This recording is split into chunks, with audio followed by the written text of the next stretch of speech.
The rain was coming down like bullets when Curtis pulled up to the bus stop and told me to get out. "Maybe walking home in this storm will teach you some respect," he said, not even looking at me as I stepped into the downpour. I watched his taillights disappear into the darkness, clutching my soaked purse and smiling through the lightning. He had no idea I'd been planning this moment for 3 months. When they filed the missing person report 2 days later, I was already on a private jet to Switzerland. 4 years later, when my helicopter landed at his failing construction site, Curtis Richards went white as his workers pointed up at the sky. Before we jump back in, tell us where you're tuning in from, and if this story touches you, make sure you're subscribed, because tomorrow I've saved something extra special for you. Let me take you back to that night, because what Curtis thought was my lowest moment was actually my greatest victory. It was October 15th, 2019, and I had just turned 32 that morning. The storm had been building all day, one of those violent autumn thunderstorms that tears through the Midwest like nature's own revenge. I was standing at the downtown bus stop on 5th Street, completely soaked, my birthday dress ruined, my carefully styled hair plastered to my skull. But I wasn't crying. I was calculating. Curtis had left me there as punishment, or so he thought. Earlier that evening, we'd been at his mother's house for what was supposed to be my birthday dinner. Mabel Richards, a woman who had made hating me her personal hobby for the past 6 years of my marriage to her son, had spent the entire meal listing my failures as a wife. "Margaret doesn't appreciate how hard Curtis works," she'd said, cutting into her roast beef with surgical precision. "She just sits around that house all day, wasting his money on her little hobbies." My little hobbies. As if the freelance graphic design work that had been quietly funding our emergency savings account for 3 years was some kind of adorable time waster. As if the financial planning I'd been doing had kept us from bankruptcy twice. As if my careful budgeting wasn't the only reason Curtis could afford his weekly poker games and expensive tools. "Mother's right," Curtis had said, not even glancing at me. "You need to start showing some gratitude for the life I've given you. The life he'd given me. The life where I managed every household expense, coordinated every social obligation, and somehow remained invisible while doing it all. The life where his friends Luke Smith and Andy Rogers treated me like their personal waitress at every gathering. The life where his mother openly discussed how disappointed she was that Curtis hadn't married Lauren Patterson, the doctor's daughter, who got away." I had smiled and nodded through dinner, just as I'd been doing for years. But inside, I was reaching a conclusion that had been building for months. I was done. The storm outside Mabel's house had been perfect cover for what came next. Curtis had been drinking heavily, his usual response to his mother's criticism of everything from my career to my inability to produce grandchildren. When it was time to leave, he was belligerent and spoiling for a fight. "You embarrassed me tonight," he'd slurred as we drove through the torrential rain, "sitting there like a bump on a log while my mother tried to help you understand your responsibilities." Help me understand. As if being systematically diminished and criticized was somehow educational. "I'm sorry you feel that way," I'd replied, calmly, watching the windshield wipers struggle against the downpour. "Sorry I feel that way?" His voice had risen to that dangerous pitch I knew so well. "You should be sorry for being so ungrateful. You know what? Maybe you need to learn some humility." That's when he'd pulled over at the bus stop on 5th Street, right in the heart of downtown where the buses stopped running after 9 p.m. It was nearly 10:30. "Get out," he'd said, his eyes glittering with cruel satisfaction. "Walk home. Maybe the exercise will help you think about how good you have it." 12 miles, in a thunderstorm, in heels and a dress. It was supposed to be my humiliation, my breaking point. The moment that would finally make me grateful for his benevolence. Instead, it was my liberation. Because here's what Curtis didn't know. I had been planning my escape for 3 months. Not from our marriage, though that was certainly part of door, but from the entire life that had slowly strangled me into invisibility. 3 months earlier, I'd made a discovery that changed everything. Curtis had left his laptop open, and I'd seen the emails. Not from another woman. Curtis was too lazy and self-absorbed for an affair. No, these emails were worse. They were from his mother, his friends, and even his sister Ginny, all discussing the Margaret problem, how to make me more compliant, how to break my stubborn streak, how to convince me to quit my design work and focus on being a proper housewife. They'd been strategizing about my life like I was some kind of difficult project to be managed. But the worst part wasn't the manipulation. It was the casual contempt. The way they discussed me like I was too stupid to notice what they were doing. The assumption that I would simply accept whatever they decided was best for me. That night, I'd started planning. Not revenge. Revenge would have been too simple, too small. I'd started planning transformation. I had more going for me than Curtis or his family realized. My little hobby of graphic design had earned me over $80,000. In the past year, money I'd been quietly funneling into a separate account Curtis didn't know about. I'd been working with international clients, building a portfolio that could take me anywhere in the world. I'd also been learning. While Curtis spent his evenings drinking beer and watching sports, I'd been taking online courses in business management, digital marketing, and investment strategies. While he'd been dismissing my intelligence, I'd been developing skills he couldn't even comprehend. Most importantly, I'd been documenting everything, every cruel comment, every dismissive gesture, every attempt to diminish me. Not for legal purposes. I wanted a clean break, not a messy divorce, but for myself. To remember why I was making this choice. So when Curtis told me to get out of the car that night, I wasn't a victim being abandoned. I was a strategist implementing a carefully planned operation. My soaked purse contained not just my wallet and keys, but a waterproof envelope with cash, a prepaid phone, and a fresh passport in my maiden name, Margaret Smith. I'd been waiting for the right moment to disappear, and Curtis had just handed it to me gift-wrapped. As I stood in that storm, lightning illuminating the empty street around me, I wasn't thinking about the 12-mile walk home. I was thinking about the overnight train to Chicago I'd be catching in 3 hours. I was thinking about the morning flight to Zurich that would begin my new life. Most of all, I was thinking about the look on Curtis's face when he finally realized that the quiet, compliant wife he'd taken for granted had played him better than he'd ever played anyone. The storm was just beginning. But for the first time in years, I wasn't afraid of getting wet. 3 months before that storm, on a sweltering July afternoon, Curtis had made the mistake that changed everything.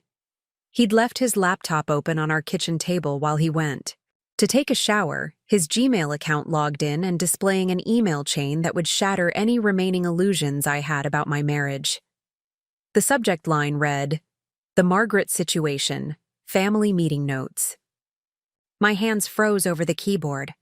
I should have closed it, walked away, preserved whatever dignity remained in our relationship. Instead, I clicked. The email was from Mabel Richards to her inner circle, Curtis, his sister Ginny Rogers, and his closest friends Luke Smith and Andy Rogers. What I read in those messages made my stomach clench with a mixture of rage and cold, calculating clarity. "She's getting too independent," Mabel had written. "This design business of hers is making her think she doesn't need Curtis. We need to nip this in the bud before she gets any ideas about leaving." Ginny had responded with surgical precision. "I agree. Curtis needs to put his foot down about the work. No wife of a Richards man should be running around playing businesswoman. It reflects poorly on the family." But it was Luke's contribution that truly opened my eyes. My wife Lauren used to have career ambitions too. I convinced her that supporting me was more important than chasing her own dreams. Now she's perfectly content managing the household and helping with my practice. Curtis just needs to be firmer. Andy had chimed in with his own wisdom. Preparing and narrating this story took us a lot of time, so if you are enjoying it, subscribe to our channel. It means a lot to us. Now back to the story. The key is making her feel like the work is her choice to give up. Create enough obstacles, enough criticism, enough family obligations that she'll eventually quit on her own. Then she'll never resent you for making her stop. Curtis's response had been the final nail in the coffin of our marriage. "You're all right. I've been too soft. Time to remind Margaret where her priorities should be. The birthday dinner at Mom's will be perfect timing. Margaret always gets emotional about family stuff. They had been planning to break me, systematically, methodically, with the cold efficiency of people who saw me not as a person, but as a problem to be solved. Once I started looking, the pattern became impossible to ignore. Every family gathering where I'd been subtly criticized, every suggestion that my work was taking time away from Curtis, every casual comment about how successful wives supported their husbands' ambitions rather than pursuing their own. It wasn't accidental, it was coordinated.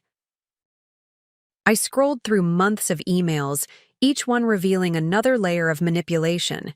They discussed my schedule, my client meetings, my income, information Curtis had been gathering and sharing with his family like intelligence reports. Margaret made $12,000 last month, one email read. That's more than Curtis made from the construction business. She's getting too confident. Too confident. As if confidence in a wife was something dangerous, something to be managed and contained. I found detailed plans for undermining my work.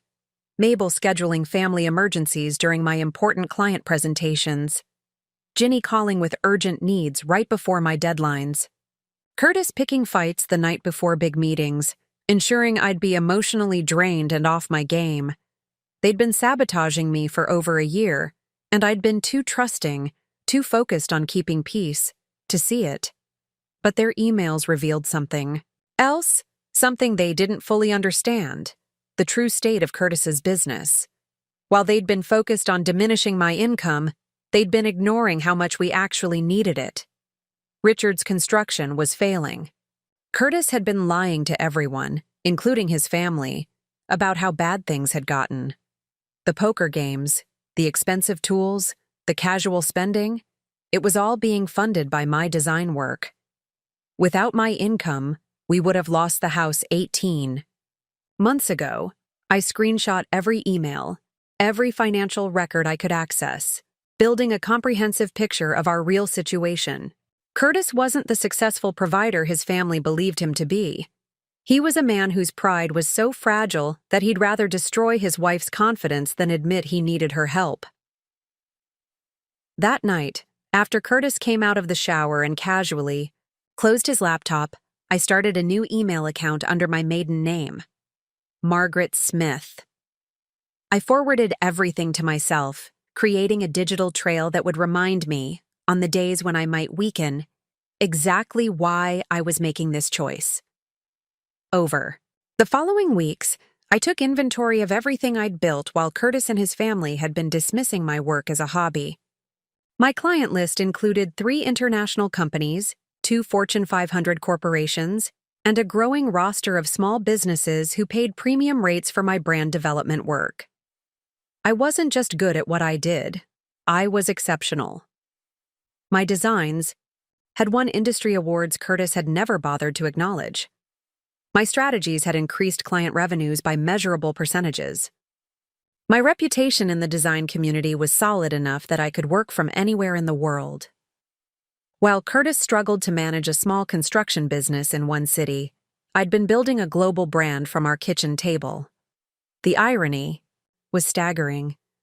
They'd been trying to convince me I was lucky to have Curtis, when the financial reality was exactly the opposite. He was lucky to have me and too proud to admit it. That realization shifted everything. This wasn't about escaping a bad marriage. This was about escaping people who saw my success as a threat to their worldview. People who would rather see me diminished than acknowledge that their assumptions about gender roles were outdated and wrong. I started planning not just an exit, but a transformation. If they wanted to underestimate me, I would use that underestimation as a weapon. I researched business opportunities in Europe, where my design aesthetic and marketing skills would be valued differently.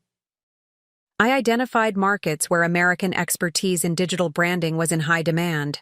I began learning basic German and French through online courses, telling Curtis I was taking hobby classes to improve myself. He encouraged it, thinking I was finally focusing on self-improvement rather than career ambitions. He had no idea. I was preparing to build something far beyond his comprehension. I also started working out, not for vanity, but for strength, physical and mental. I took self-defense classes, telling Curtis I wanted to feel safer when he was working late. I opened investment accounts, learning to grow the money I was quietly moving out of our joint finances. Every skill I developed, every plan I made, every dollar I saved, it all happened while Curtis and his family continued their campaign to make me smaller. They thought they were winning because I stopped arguing with their criticisms. They didn't realize I'd stopped caring about their opinions entirely. By early October, I had everything in place. A substantial war chest in my private accounts. A portfolio strong enough to secure clients anywhere in the world. Documentation of every manipulative conversation, every coordinated attack on my confidence, every lie Curtis had told about our finances. Most importantly, I had clarity. I understood exactly who these people were and what they thought of me. The sad part wasn't their cruelty. It was their assumption that I was too weak or too stupid to recognize it. They'd given me the gift of absolute moral clarity. I owed them nothing. All I needed was the right moment to disappear. A moment when my absence would be dramatic enough to make a point, but clean enough to ensure they couldn't follow me. Curtis handed me that moment on a silver platter, wrapped in a thunderstorm and tied with his own arrogance. As I stood in that rain 3 months later, I wasn't thinking about their betrayal anymore. I was thinking about my freedom. After discovering those emails, I became an actress in my own life. Every morning, I woke up next to Curtis and smiled the same smile I'd been giving him for 6 years. I made his coffee exactly how he liked it. 2 sugars, splash of cream. I asked about his day, his projects, his mother's health. I played the role of the devoted wife so perfectly that even I sometimes forgot I was performing. The key was understanding. My audience. Curtis wanted a wife who was grateful, slightly helpless, and completely focused on his needs. So that's exactly what I gave him, while quietly building an empire he couldn't even imagine. "Honey," I said one morning in late August, buttering his toast with practiced precision, "your mother mentioned that Ginny might need help with the church fundraiser. Should I volunteer?" Curtis looked up from his phone, pleased. "That's thoughtful. Of you, Maggie. Mom always says you could do more for the family. Maggie." He'd started calling me that years ago, claiming Margaret was too formal. I hated it, but I smiled and nodded like it was endearing. "I just want to be useful." "Good girl," he said, patting my hand condescendingly before returning to his screen. Good girl.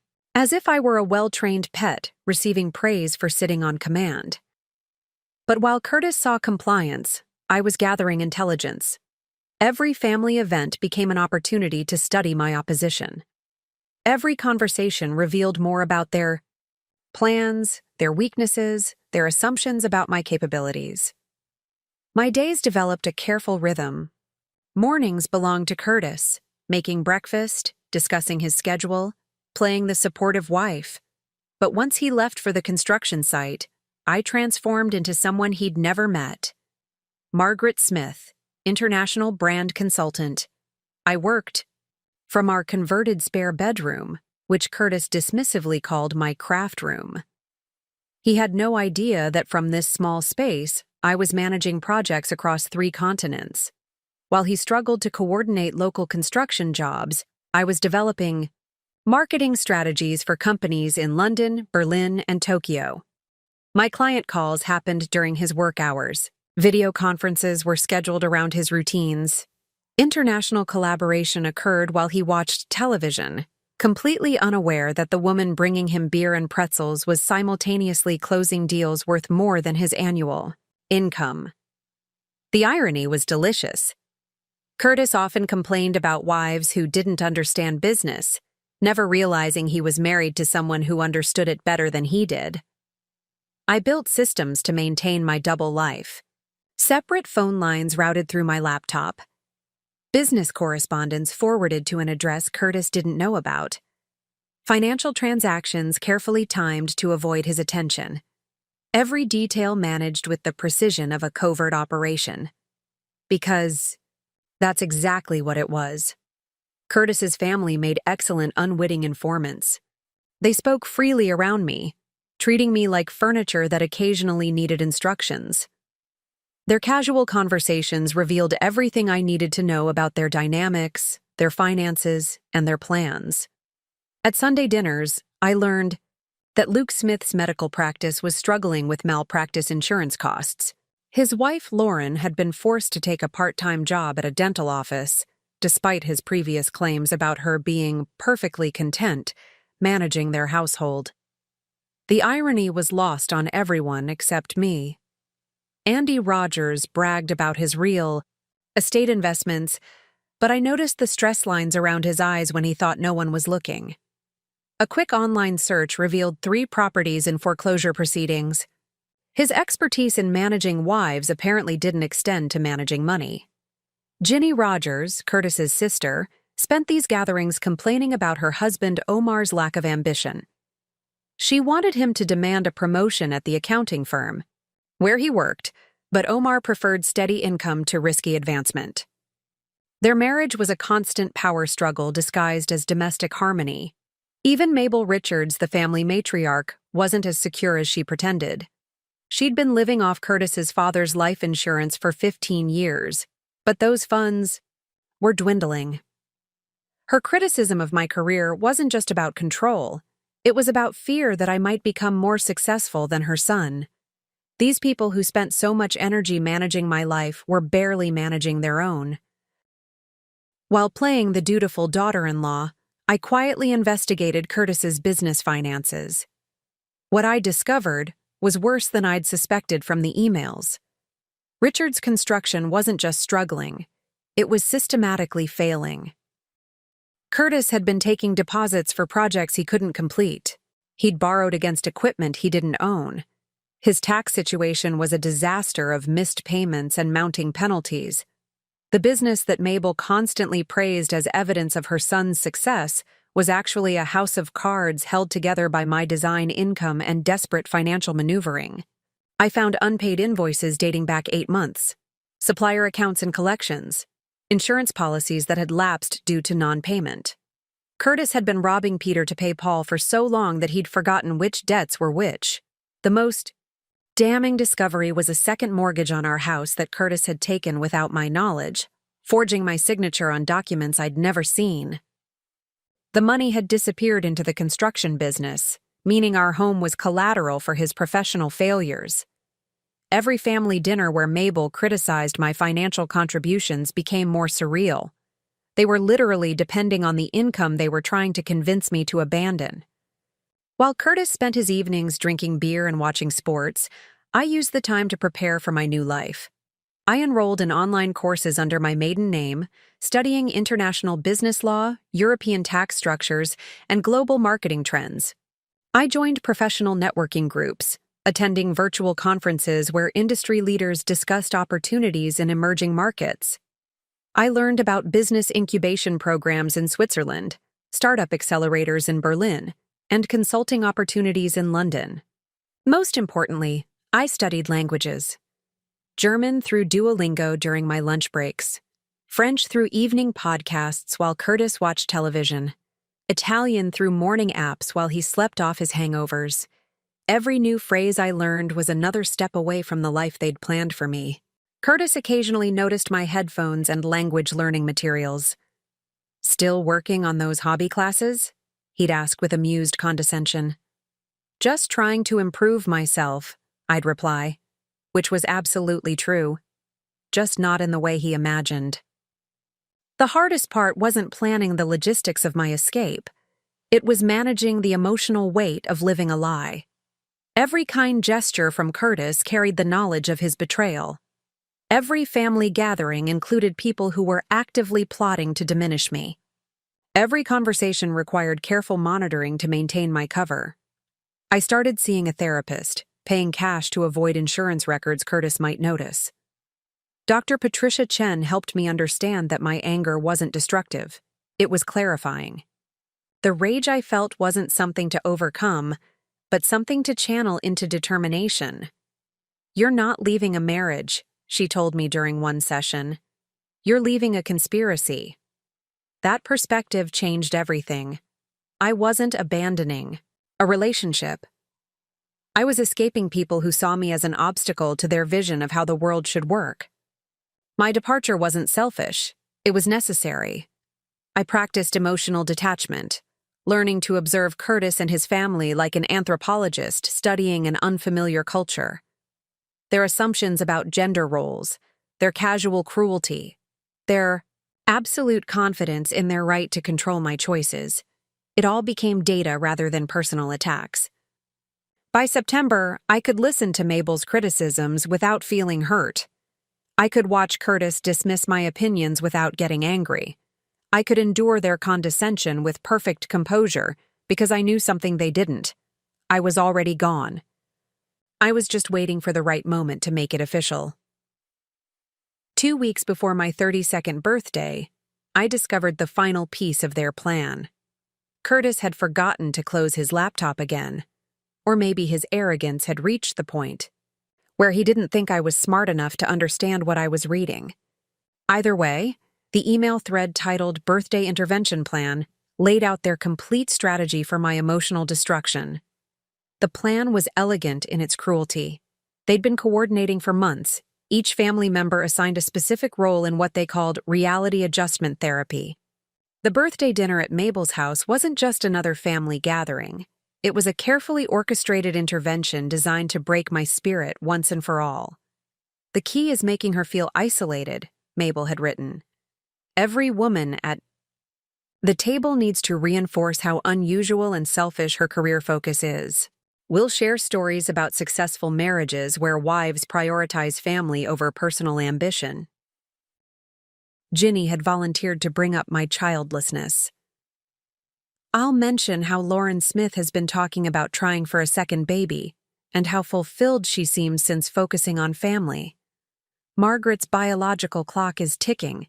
We need to make her feel like she's wasting her prime years on pointless career pursuits."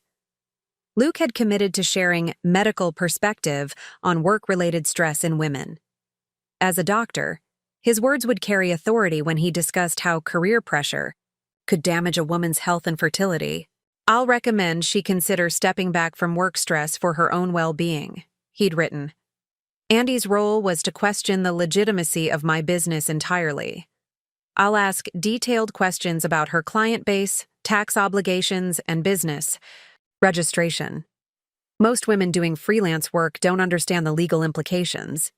I'll make it clear that she's probably operating illegally and could face serious consequences."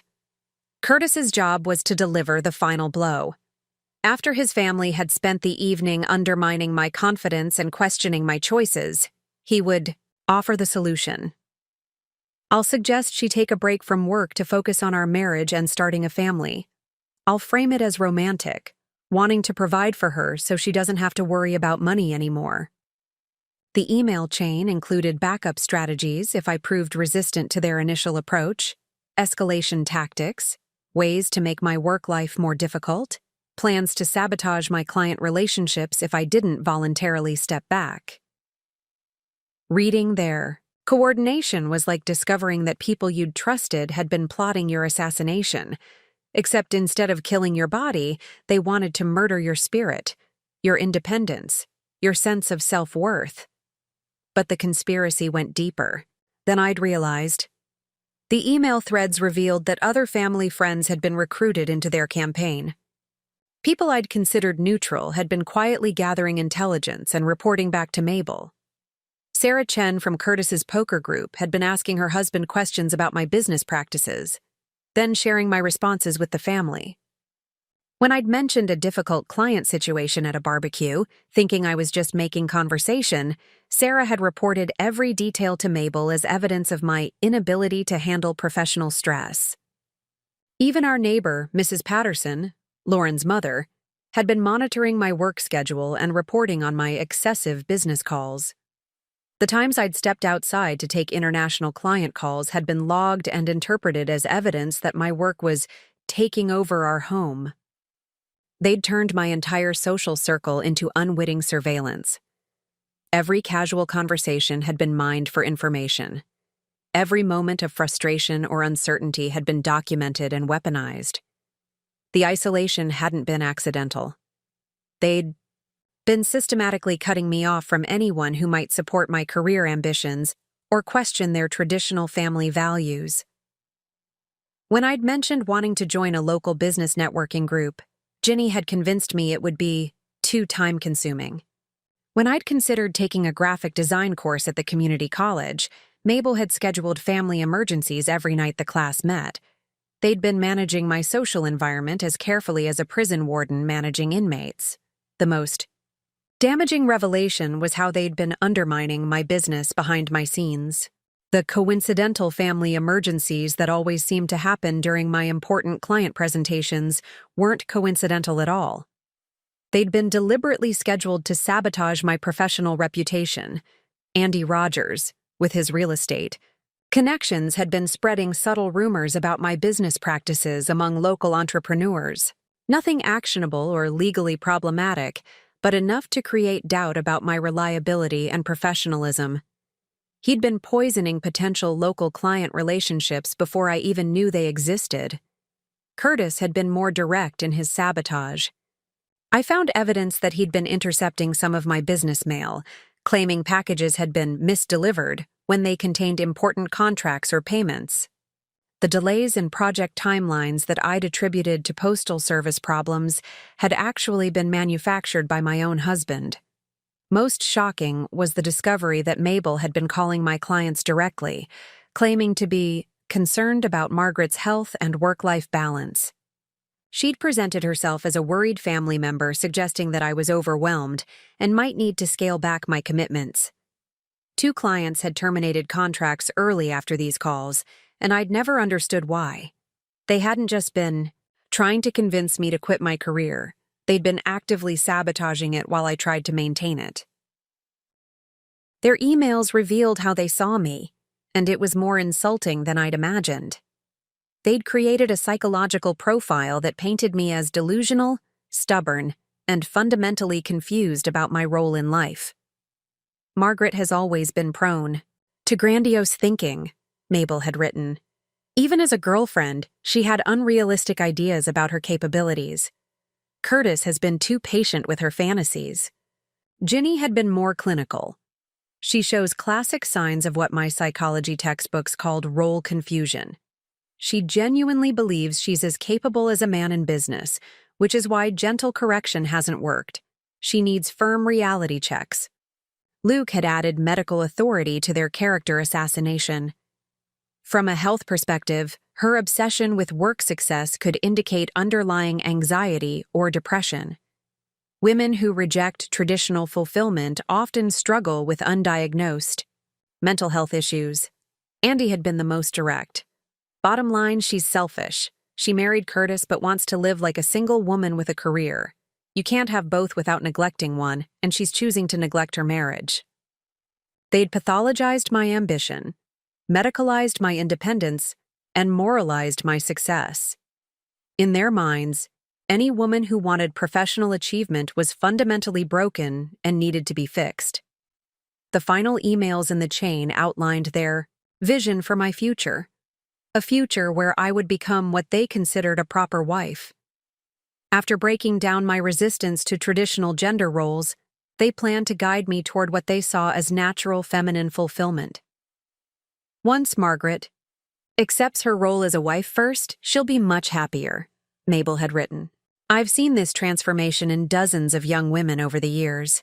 Career obsession is usually just a phase before they find their true calling in family life. The plan included specific milestones, getting me pregnant within 6 months of quitting work, encouraging me to develop appropriate hobbies like gardening or crafts, gradually expanding my domestic responsibilities until managing Curtis's life became my full-time occupation. They'd even discussed how to handle my potential resistance during the transition. If she gets depressed after giving up work, we'll frame it as post-career adjustment, Luke had suggested. Lots of women go through this. The solution is keeping her busy with family responsibilities until she adjusts to her new role, Jutno had enthusiastically endorsed this timeline. Once she's pregnant, the work obsession will end naturally. Biology will take over where persuasion failed. They'd mapped out my entire future without consulting me, confident that they understood my needs better than I did. They saw my current life as a temporary rebellion that would end once they applied sufficient pressure. Reading their long-term plan was like discovering that strangers had been planning to kidnap me. Except the strangers were my own family. And instead of holding me for ransom, they wanted to hold me forever. Sitting in my kitchen, reading their detailed psychological profile and 10-year plan for my life, I experienced something I'd never felt before. Absolute clarity about who these people really were. They weren't family who disagreed with my choices. They weren't concerned relatives worried about my well-being. They were people who fundamentally believed that I didn't have the right to determine my own life's direction. Every kindness they'd shown me, every moment of apparent support, every family gathering where I'd felt included, it had all been performance, designed to keep me compliant while they worked systematically to destroy my independence. The cruelest part was their absolute confidence in their moral authority. They genuinely believed they were helping me by planning to break my spirit. In their minds, my resistance to their vision wasn't legitimate disagreement. It was evidence of confusion that needed correction. That night, I printed every email, every plan, every casual insult disguised as concern. I organized it all into a file I labeled Evidence of Conspiracy, not for legal purposes, but for my own clarity on the days when I might be tempted to doubt my decision to leave. Because after reading their complete plan for my emotional destruction and lifetime management, I knew there was no possibility of compromise, no hope for mutual respect, no chance that these relationships could ever be healthy. They had shown me exactly who they were, and I had finally seen them clearly. October 10th, 5 days before my birthday, was the day I stopped pretending. There might be another solution. I'd come home early from securing a 6-figure contract with a Berlin tech startup, the kind of success that should have made Curtis proud. Curtis was in the kitchen, talking on his phone with casual cruelty. No, Mom, she doesn't suspect anything. Still thinks her little computer games matter. I froze in the hallway, listening through the crack in the door. The birthday plan is perfect timing, he continued. She's been more confident lately, which means she needs a bigger reality check. By Christmas, she'll be pregnant and this whole career phase will be over. Women always get more realistic once biology kicks in. They laughed together, and the sound was like ice water in my veins. The casual dismissal of my agency in my own reproduction. The assumption that pregnancy would automatically transform me into the compliant wife they wanted. In that moment, listening to my husband and his mother discuss my future like I was livestock being prepared for breeding, I made my final decision. There would be no confrontation, no attempt at communication. They had shown me exactly who they were. Now I would show them exactly who I was. That night, while Curtis slept beside me, I executed the financial strategy I'd been planning for months. Using my laptop and business banking access under my maiden name, I began systematic transfer of my resources. Over the past year, I'd been gradually moving money out of our joint accounts into private business accounts Curtis didn't know existed. Small amounts, carefully timed to look like routine business expenses. Curtis had been so focused on criticizing my work that he'd never bothered to understand how much it actually earned. By dawn, I had consolidated $47,000 in liquid assets. Money Curtis couldn't access, couldn't freeze, couldn't use to control my movements. I also activated international business credit lines I'd been establishing through my consulting work. European banks were remarkably willing to extend credit to American consultants with proven track records. The irony was perfect. While Curtis and his family plotted to make me financially dependent on him, I'd been building financial independence they couldn't even imagine. I prepared a detailed letter explaining my decision to leave, citing specific examples of emotional manipulation and financial deception. I included copies of the emails I'd discovered, creating an irrefutable record of their conspiracy against me. The letter would be mailed to Curtis's lawyer the day after I disappeared. I also drafted a comprehensive divorce petition, complete with evidence of Curtis's financial mismanagement and my own asset documentation. Most importantly, I prepared detailed financial disclosure showing how my income had subsidized Curtis's failing business for 3 years. Margaret Richards would disappear on October 15th. Margaret Smith would begin her new life on October 16th. I'd been laying the groundwork for this transition for months.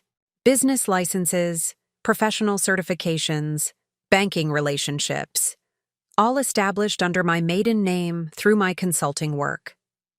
I updated my passport, established a business address in Switzerland, and secured consultancy contracts worth over $200,000 annually.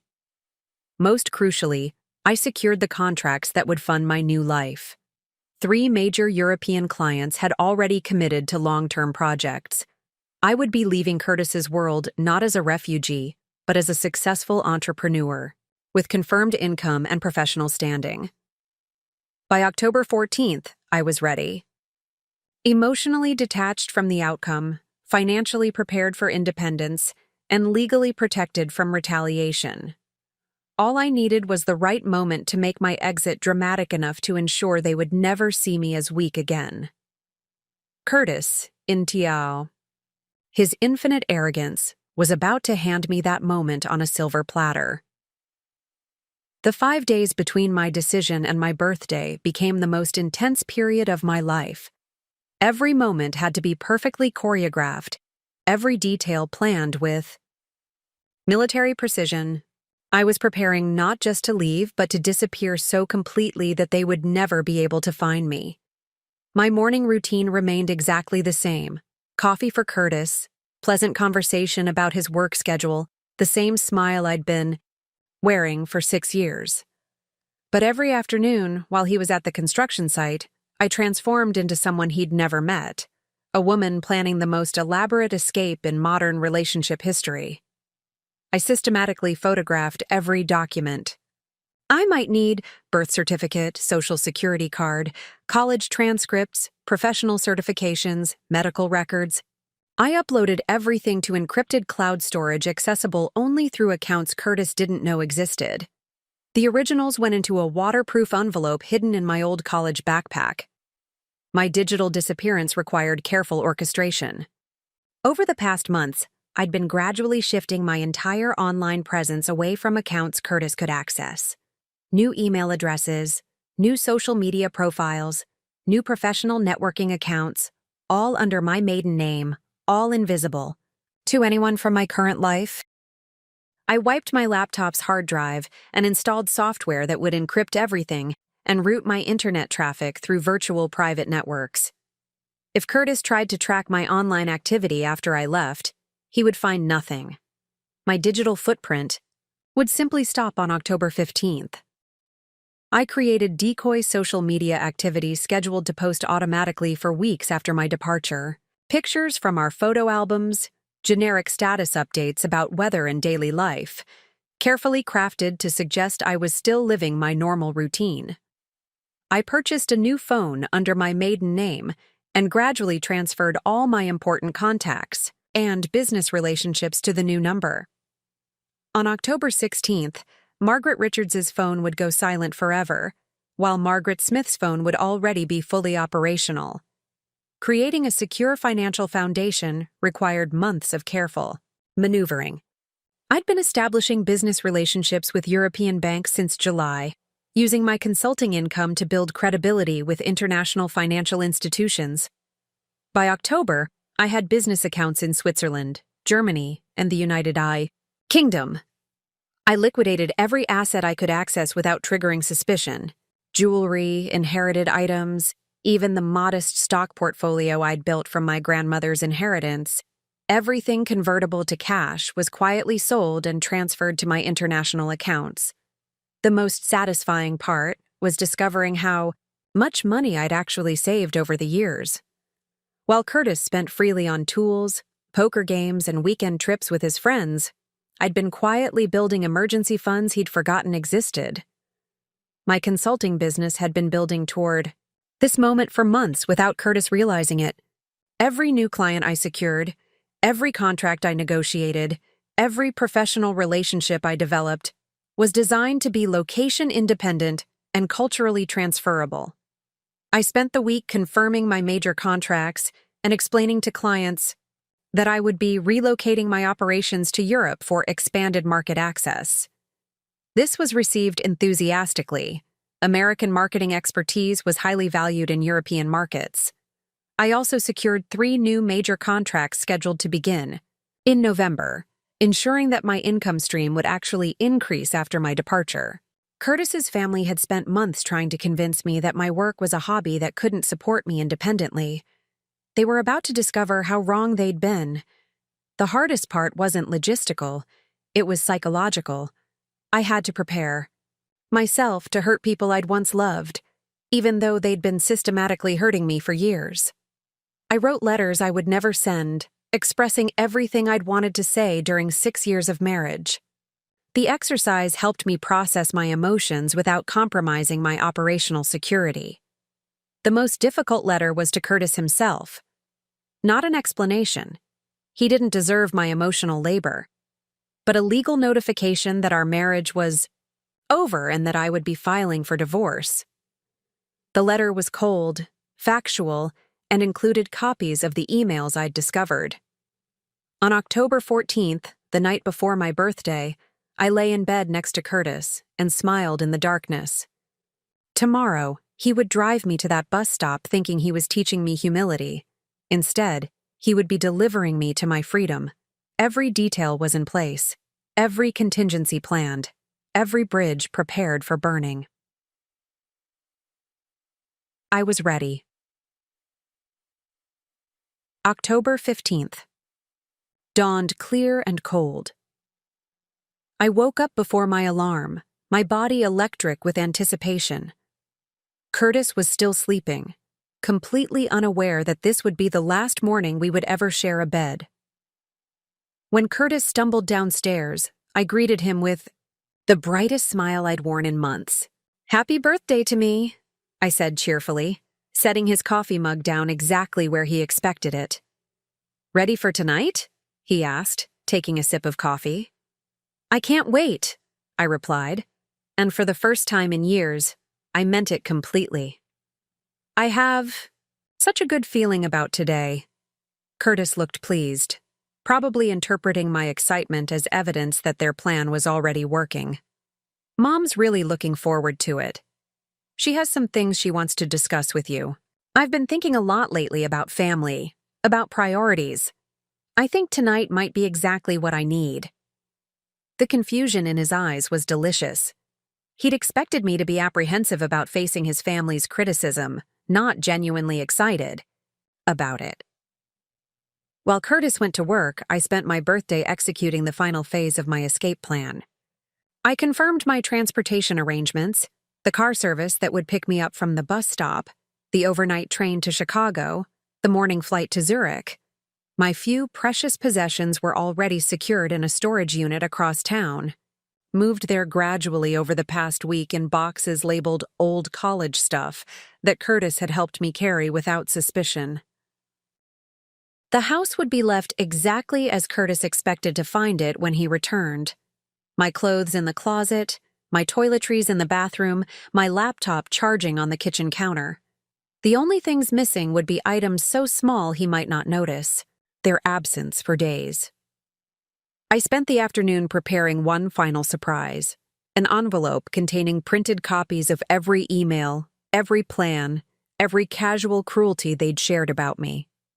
Not as ammunition for revenge, but as evidence that I'd known exactly what they were doing and had chosen my response accordingly. When Curtis came home that evening, I greeted him with enthusiasm that bordered on manic.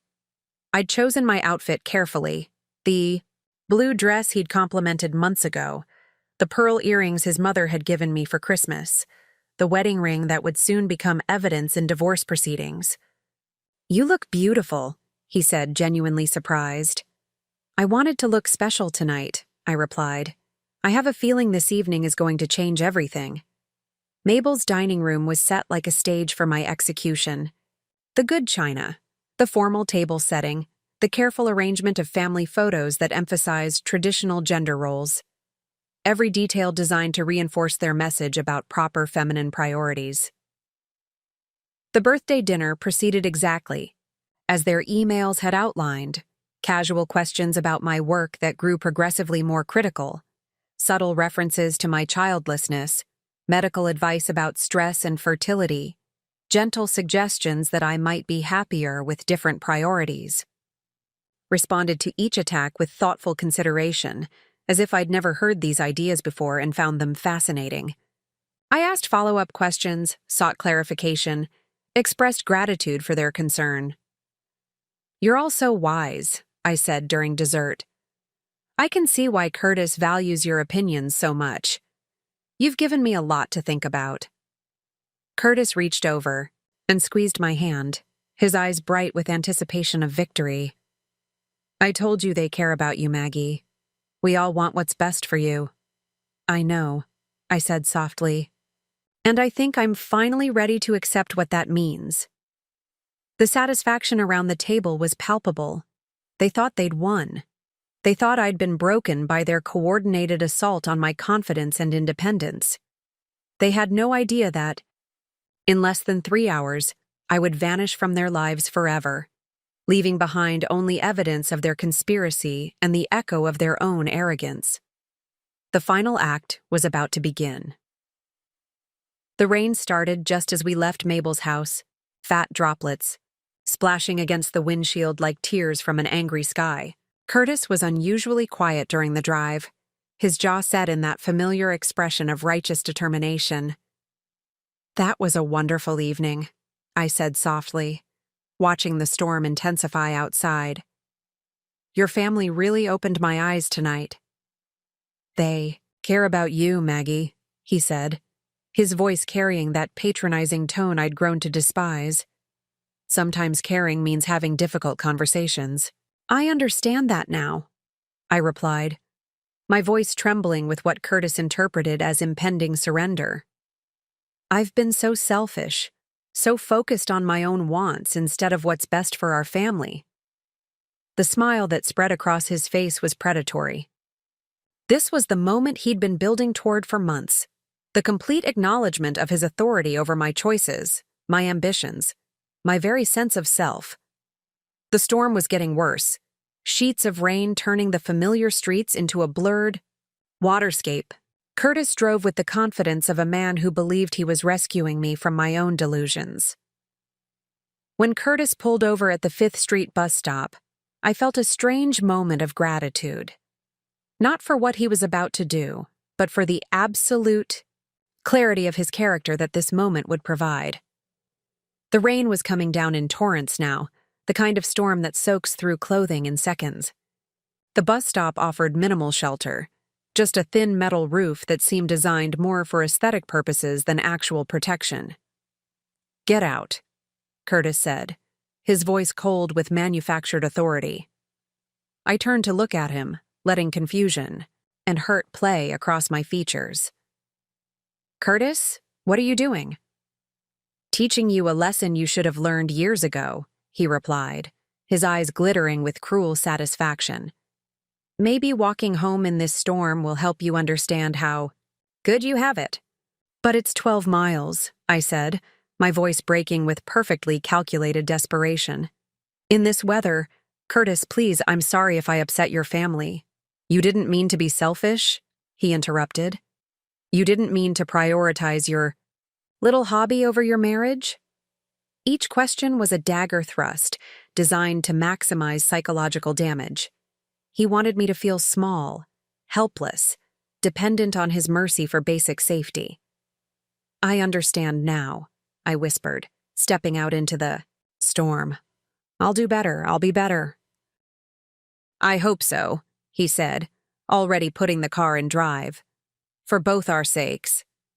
As Curtis's taillights disappeared into the storm, I stood alone at the bus stop and began to laugh. Not the bitter laughter of defeat, but the pure joy of a woman who had just witnessed her husband reveal exactly who he really was. The rain soaked through my birthday dress within seconds, but I felt warmer than I had in years. Every drop that hit my skin washed away another layer of doubt, another moment of wondering whether I was being too harsh in my judgment. Curtis had just provided the perfect punctuation mark to 6 years of subtle emotional abuse. A man who loved. His wife would never leave her stranded in a dangerous storm as punishment for having opinions he disliked. I pulled out the waterproof phone I'd hidden in my purse. The car service I'd arranged was already en route, scheduled to arrive exactly 20 minutes after Curtis's departure. Timing was everything in operations like this. While I waited, I composed a text message to my sister in California. Starting. Over tonight. We'll explain everything soon. I'm safe and I'm free. The message was scheduled to send in 3 hours, after I was safely on the train to Chicago. Miles away, Curtis was probably already on the phone with his mother, reporting the success of their birthday intervention. They thought they understood psychology, thought they knew how to break someone's spirit and rebuild it according to their specifications. By the time Curtis realized I wasn't walking home in the storm, I would be beyond their reach forever. The headlights of my rescue vehicle appeared through the rain exactly on schedule. As I climbed into the warm, dry interior, I felt the last chains of my old life falling away. The storm that Curtis thought would break me had actually been my salvation. They had orchestrated my birthday as the beginning of my complete surrender. Instead, it had become the moment of my complete liberation. As my rescue car pulled away from the bus stop, I allowed myself one moment of pure satisfaction. Curtis thought he had just delivered the decisive blow in his campaign to break my spirit. Instead, he had given me the perfect excuse to disappear forever. The driver, Patricia, handed me a towel without judgment. I'd booked her service specifically, because her reviews mentioned discretion and reliability. Rough night? She asked quietly. Actually, I said, surprising myself with the honesty. It's the best night I've had in years. During the 20-minute drive to the train station, I executed the final phase of my communication strategy. My phone contained pre-written text, messages to everyone who needed to know I was safe, each scheduled to send at carefully calculated intervals over the next 48 hours. The messages would create a trail suggesting spontaneous adventure rather than calculated escape. By the time Curtis realized these were automated, I would be established in my new life with legal residency and professional credentials. At the train station, I completed the most satisfying task of my entire escape, delivering the evidence, package that would shatter Curtis's family's confidence in their psychological warfare. The package contained every email I'd discovered, organized chronologically with highlighted sections showing their coordination. I'd included a detailed timeline showing how their family emergencies had been deliberately scheduled to sabotage my client presentations. Most damning of all, I documented how my income had been subsidizing Curtis's failing business for 3 years. The cover letter was brief and clinical. Curtis, I found your emails. All of them. I know about the birthday intervention plan, the campaign to undermine my business, and your family's coordinated effort to break my spirit. I know about the second mortgage you took on our house without my consent. I am filing for Divorce. I am not hiding from you. I am simply building a life where people like you cannot touch me. Margaret Smith. The use of my maiden name would signal that I wasn't just leaving our marriage. I was erasing every trace of connection to his family. As I settled into my seat on the overnight train to Chicago, I reviewed the financial strategy that had made my escape possible. Curtis and his family had spent months trying to convince me that my work was a hobby that couldn't support me independently. They were about to discover exactly how wrong they'd been. My consulting business had generated over $127,000 in the past year. The European clients I'd been cultivating were already committed to contracts worth $180,000 for the coming year, with options for expansion that could double that amount. While Curtis had been borrowing against our house to fund his failing construction company, I'd been building an international client base that would allow me to work from anywhere in the world. During the 8-hour train ride, I finalized my business transition. My European clients received updates about my accelerated timeline for relocating operations to Switzerland. The response was enthusiastic. American marketing expertise was in high demand. I also activated business relationships I'd been building with Swiss law firms specializing in American expatriate services. By the time my plane landed in Zurich, I would have legal representation, business banking relationships, and temporary housing arrangements all confirmed. The Berlin tech startup offered to sponsor my work visa application and provide long-term office space. What Curtis had dismissed as computer games was actually opening doors to opportunities he could never imagine. As dawn broke over the Illinois countryside, I completed the final step, officially becoming Margaret Smith in every practical sense. My passport, business licenses, banking relationships, and professional credentials were all legitimate and legal. Margaret Richards would simply disappear from all records and databases, while Margaret Smith emerged as a successful international consultant with established credentials and proven expertise. As the train pulled into Chicago's Union Station, I realized that the most difficult part of my escape was over. I had successfully extracted myself from a toxic situation with my dignity, my resources, and my future intact. The woman who stepped off that train was not a victim fleeing abuse, but a successful professional relocating to expand her business opportunities. Curtis had given me the perfect cover story for my disappearance, and I had used his cruelty as the foundation for my freedom. Margaret Smith was ready to conquer Europe. 36 hours after Curtis left me at that bus stop, I was sitting in a first-class cabin 30,000 feet above the Atlantic Ocean, sipping champagne and watching the American coastline disappear beneath layers of clouds. The transformation was so complete that I felt like I was witnessing someone else's life. The flight attendant, Sophie, complimented my composure during takeoff. "First time to Europe?" she asked in accented English. "First time to my new life," I replied, surprised by how natural the words felt. The business class ticket had been an indulgence, but also a statement. Margaret Richards had flown economy on the rare occasions Curtis deemed travel worthwhile.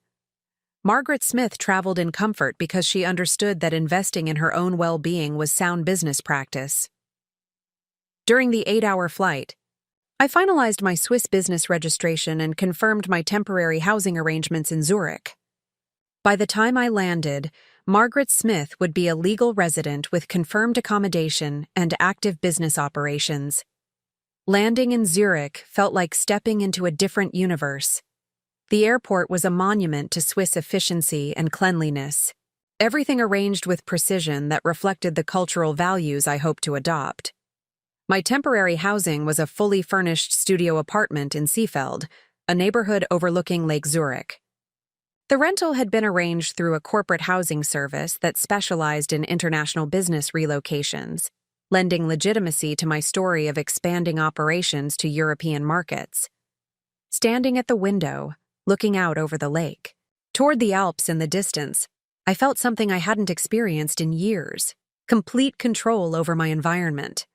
Nobody here knew Margaret Richards, Nobody had opinions about my career choices, my childlessness, or my failure to be properly grateful for male protection.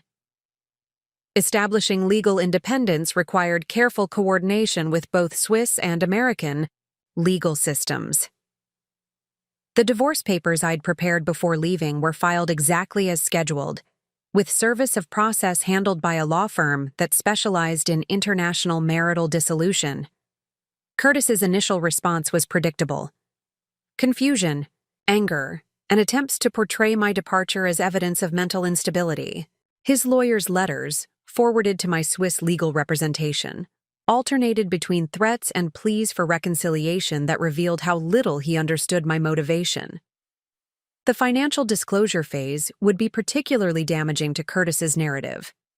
My documentation of his business's actual financial condition, combined with evidence of my income contributions, painted a picture that directly contradicted his family's assumptions about our relationship dynamics. Most satisfying was discovering that my departure had triggered financial consequences Curtis hadn't anticipated. Without my income to subsidize his business operations, Richard's construction was facing immediate cash flow problems. Learning to navigate Swiss culture became an unexpected joy rather than a challenge.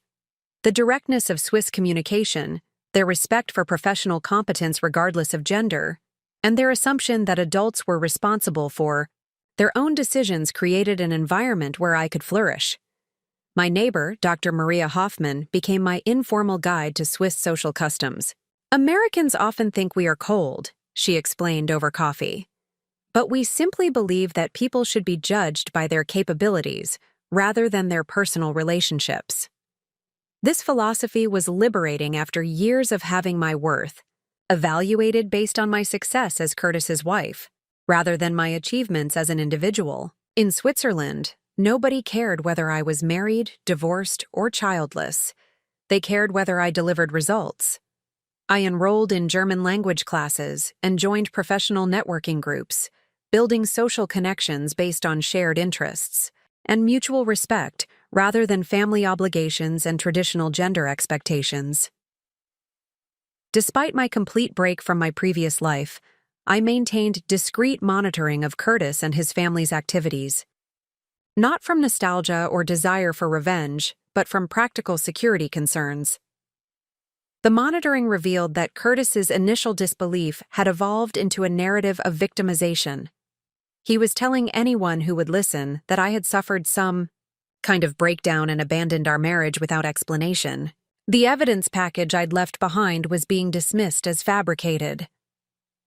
Mabel Richards was leading a family campaign to have me declared mentally incompetent, believing this would allow them to access my financial accounts or force my return. Their lawyer had informed them that international law made such efforts practically impossible. Most telling was that none of them had attempted to contact me directly. No emails, no social media messages, no attempts to understand my perspective. They remained convinced that I was the problem, rather than recognizing that their treatment of me had been the cause of my departure. This confirmed what I'd suspected all along. They'd never seen me as a person whose opinions mattered, only as a project that had malfunctioned and needed to be repaired or replaced. My first 3 months in Switzerland taught me that rebuilding a life required more than just changing geography. It demanded a complete reimagining of how I operated in the world. Everything from opening a bank account to registering for health insurance became an education in self-reliance that Curtis's family would never have believed me capable of managing. The bureaucracy that many expatriates found frustrating became my playground. Each form completed, each regulation mastered, each system navigated successfully, was proof that I could handle complexity without a man to help me understand what I was supposedly too delicate to manage alone. My German lessons became more than language acquisition. They were lessons in confidence. Dr. Elizabeth Miller, my instructor, was a retired professor who approached language learning as character development. When you speak German, she told me, you must be direct. German does not permit the apologetic speaking patterns American women often use. She was right. German forced me to state my needs clearly, to express opinions without hedging, to claim space in conversations rather than deferring to others. Learning to say ich brauche, I need, without softening it, was linguistic therapy that extended far beyond vocabulary. Within 6 months, I was conducting client meetings in basic German. "Your accent is terrible," laughed Herr Jakob Brenner, CEO of a Zurich-based marketing firm, "but your confidence is perfect." My consulting practice evolved rapidly once I was physically present in European markets. What had been a successful but limited American operation became a thriving international consultancy that attracted clients. I never could have reached from Curtis's world. The work itself was more intellectually challenging than anything I'd done before. European businesses approached marketing with sophistication that required me to elevate my strategic thinking. Cultural nuance became as important as technical expertise. My breakthrough client was Innovación Barcelona, a Spanish tech company that needed to establish market presence in Germanic countries. Their founder, Carmen Vega, became both a client and a mentor, teaching me how successful European businesswomen navigated professional relationships. "American women apologize too much," Carmen observed during a strategy session. "You say, I think maybe we should consider, when you mean we must do this immediately." European clients prefer directness. They hired you for expertise, not politeness. Under Carmen's guidance, I learned to present recommendations with authority rather than suggestion. Instead of, "What do you think about trying this approach?" I learned to say, "This strategy will increase your market penetration by 30% within 6 months." By my first anniversary in Europe, my client roster included companies in 6 countries. My rates had tripled from my American levels, and I was being invited to speak at international marketing conferences. Curtis had dismissed my work as a hobby, but it had become the foundation of a genuinely impressive career. Building a social life from nothing required skills I'd never developed during my marriage. For 6 years, my social connections had been extensions of Curtis's relationships, his friends' wives, his family members, people who knew me primarily as his appendage. In Switzerland, I had to learn how to make friends as Margaret Smith rather than as Curtis's wife Margaret. The process was both terrifying and exhilarating. My first real friendship developed through my neighborhood gym, where I met Anna Kowalski, a Polish architect who had relocated to Zurich for similar professional reasons. Our friendship began with shared confusion about Swiss social customs and evolved into genuine connection. "You are different from other American women I have met," Anna told me over coffee after our 3rd workout together. "You listen more than you speak, and you ask real questions instead of making conversation." Through Anna, I met her circle of expatriate professionals, engineers, designers, researchers, entrepreneurs who had chosen Switzerland as the place to build ambitious careers. These were people who measured success by professional achievement rather than relationship status, who assumed competence until proven otherwise. For the first time in my adult life, I was part of a social group where my career was seen as an asset rather than a distraction from my primary role as a wife. Living alone for the first time since college taught me things about myself that I'd never had the opportunity to discover. Without Curtis's preferences dictating everything from meal choices to television programming, I began to understand what I actually enjoyed versus what I'd trained myself to tolerate. I discovered that I preferred silence to constant background noise, that I enjoyed cooking complex meals when I wasn't rushing to feed someone else's schedule, that I had opinions about art and literature that I'd never bothered to develop when my intellectual energy was focused on managing Curtis's emotional needs. My apartment became a reflection of my actual taste, rather than a compromise between my preferences and Curtis's demands. Clean lines, natural light, minimal decoration, aesthetic choices that would have been dismissed as cold in my previous life but felt peaceful and authentic. I also discovered physical capabilities I'd never tested. Weekend hiking in the Swiss Alps revealed that I was stronger and more adventurous than I'd believed. The woman who had been too delicate to walk 12 miles in a storm was regularly hiking 20-mile mountain trails.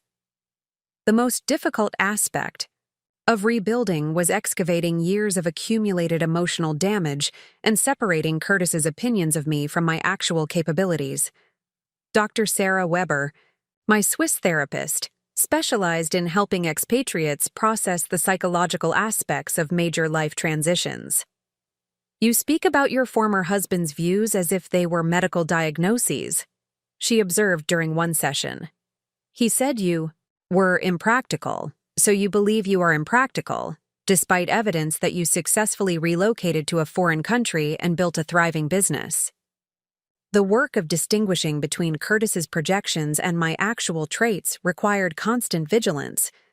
Every time I caught myself thinking, "I'm not good at," I had to examine whether that assessment was based on evidence or on years of being told I was insufficient. The breakthrough came during a particularly challenging client negotiation where I successfully secured a contract worth more than Curtis's annual income. Walking out of that meeting, I realized that the woman Curtis had described as impractical and unreliable had just demonstrated sophisticated business acumen. "I am not the person he said I was," I told Dr. Weber the following week. "I never was. He needed me to be small so he could feel large."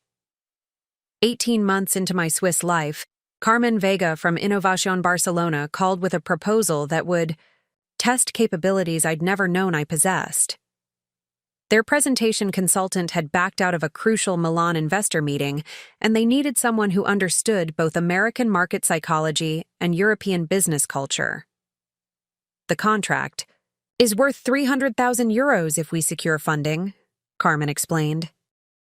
In my old life, I would have immediately declined, apologizing for not being qualified. But Margaret Smith had been building confidence for 18 months.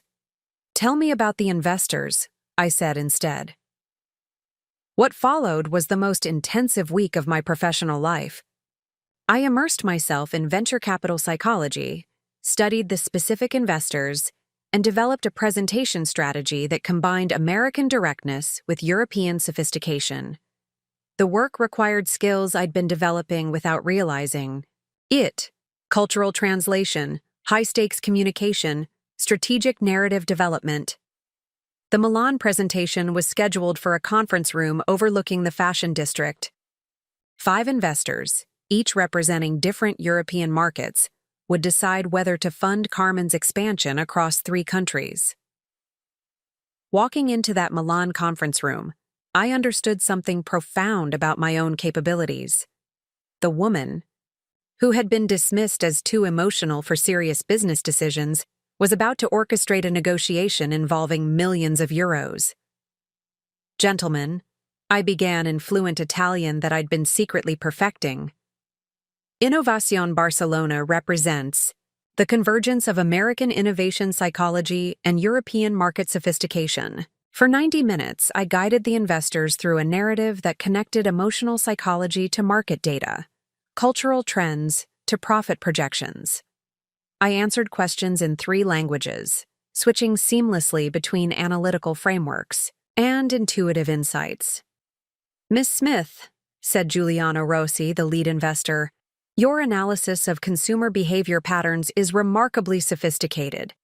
Where did you develop this expertise?" "Through necessity," I replied, which was absolutely true. Sometimes the most valuable insights come from understanding how people respond to unexpected circumstances. Carmen and I walked out with full funding and additional investment opportunities worth over 2 million euros. But more importantly, I walked out knowing that I possessed capabilities that were genuinely exceptional. The Milan success created a cascade of opportunities that transformed my entire business model. Word spread quickly through European venture capital networks about the American consultant who could bridge cultural gaps while delivering sophisticated strategic analysis. Within 6 months, I was no longer doing traditional marketing consulting. I had evolved into something more specialized and valuable: a strategic cultural translator for international business expansion.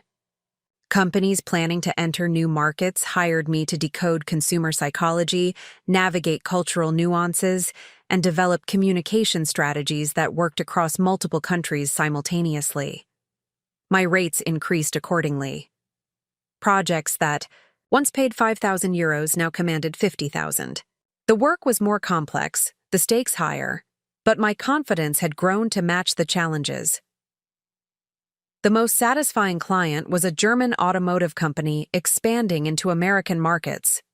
Their CEO, Dr. Wolfgang Müller, initially questioned whether an American woman could understand the precision required for German engineering marketing. Dr. Müller, I told him during our first meeting, precision isn't about avoiding emotions in business decisions.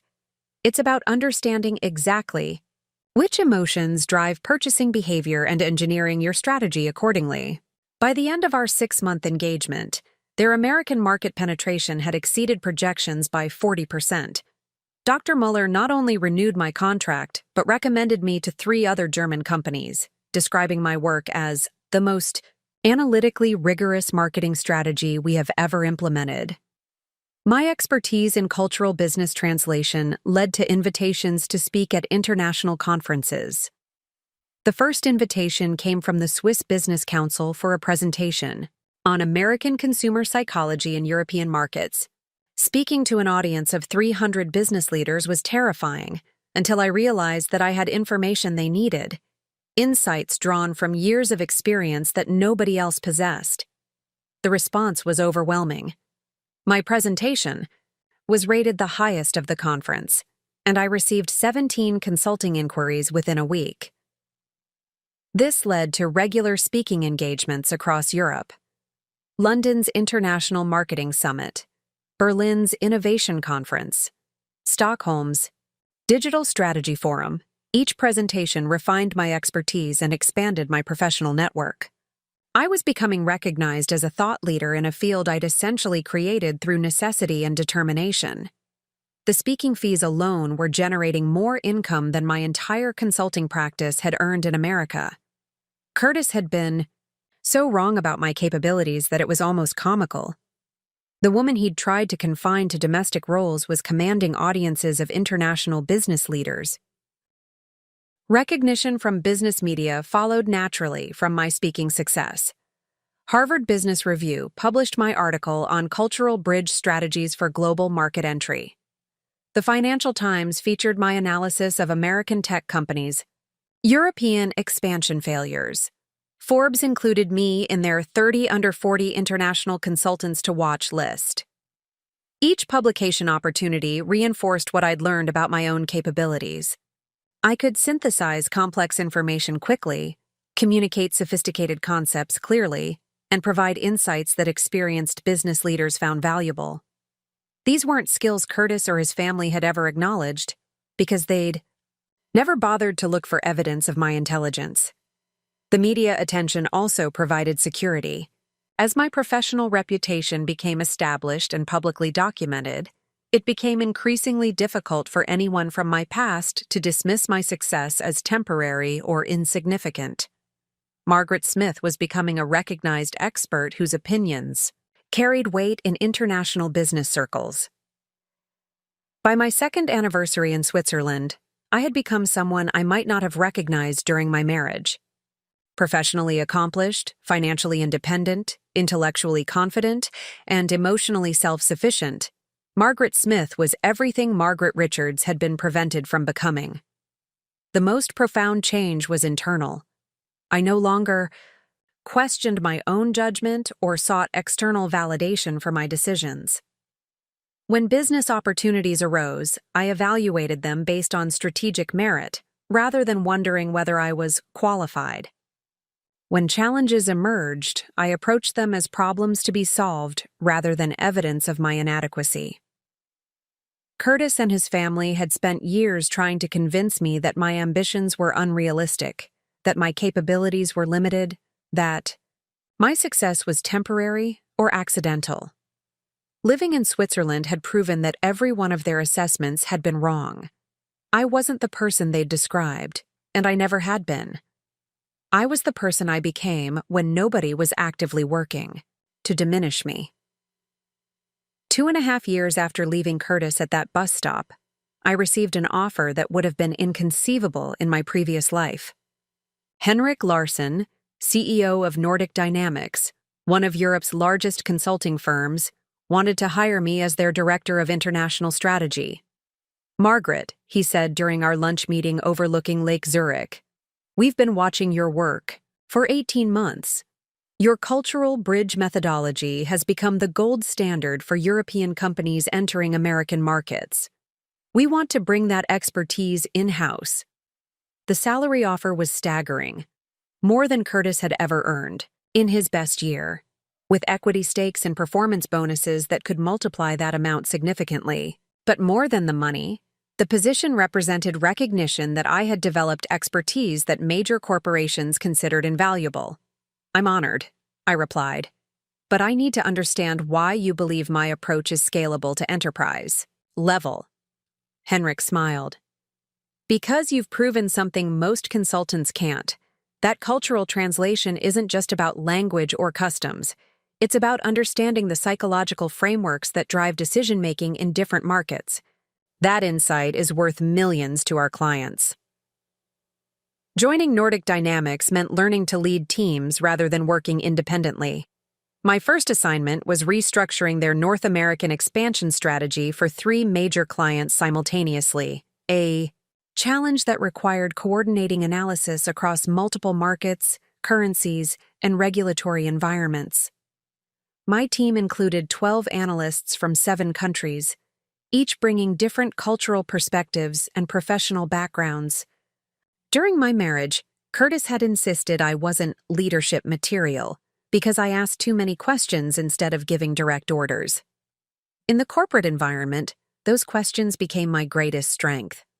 "Margaret doesn't just delegate tasks," observed Anna Christensen, my lead analyst.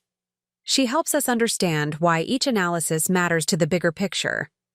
That makes the work more intelligent instead of just more efficient." Within 6 months, our division's client satisfaction scores had increased 40%, and our project completion times had improved by 25%. Henrik began featuring our methodologies in Nordic Dynamics marketing materials, positioning the company as the leader in cross-cultural business strategy. My corporate success attracted attention from international business media. The Harvard Business Review featured my approach to cultural strategy in their cover story on the future of global business consulting. The Wall Street Journal interviewed me about American companies' European expansion failures, quoting my analysis extensively. Smith's framework represents a fundamental shift in how we think about international market entry, wrote Dr. James Morrison in his Financial Times column. Instead of treating cultural differences as obstacles to overcome, she demonstrates how they become competitive advantages when properly understood. This media recognition elevated my professional status beyond Nordic Dynamics. I was invited to join the World Economic Forum's Global Strategy Council, serve on Harvard Business School's International Advisory Board, and speak at the Munich Security Conference about economic cooperation strategies. Curtis had once told his family that my work was just computer games that didn't qualify as real business expertise. Now global leaders were implementing strategies I'd developed, and international institutions were seeking my guidance on economic policy. Professional recognition translated directly into financial independence that exceeded my most optimistic projections. My Nordic Dynamics salary, combined with speaking fees, consulting retainers, and equity stakes in companies I'd advised, generated wealth that transformed my relationship with money itself. I was no longer budgeting carefully or justifying expenses to anyone. When I wanted to spend a weekend in Paris, I booked first-class tickets without checking prices. When I saw artwork I admired, I purchased it because I enjoyed it. When friends needed financial support, I could provide it without impacting my own security. The apartment I purchased in Zurich's most exclusive neighborhood would have cost more than Curtis made in 5 years. The financial advisor who helped structure my investments managed portfolios for European nobility and technology executives. I had achieved the kind of financial independence that made me genuinely untouchable by people who might want to control my choices. Success at this level required personal growth that extended far beyond professional capabilities. I was now responsible for strategies that affected thousands of employees and millions in revenue. The decisions I made influenced market entries, product launches, and corporate expansions across multiple continents. The pressure was intense, but it revealed reserves of composure and analytical clarity that I'd never had the opportunity to develop during my marriage. When major clients threatened to cancel contracts over strategic disagreements, I remained calm and focused on data-driven solutions. When team conflicts arose, I addressed them directly rather than avoiding confrontation. You have unusual emotional intelligence for someone in strategic roles, observed Dr. Elizabeth Weber during one of our sessions. You can disagree with people without making them feel attacked, which allows for more honest analysis of complex problems. This combination of analytical rigor and emotional intelligence became my signature leadership style. Teams trusted my judgment because I consistently demonstrated that my decisions were based on evidence rather than ego, and clients valued my insights because I could deliver difficult truths without damaging relationships.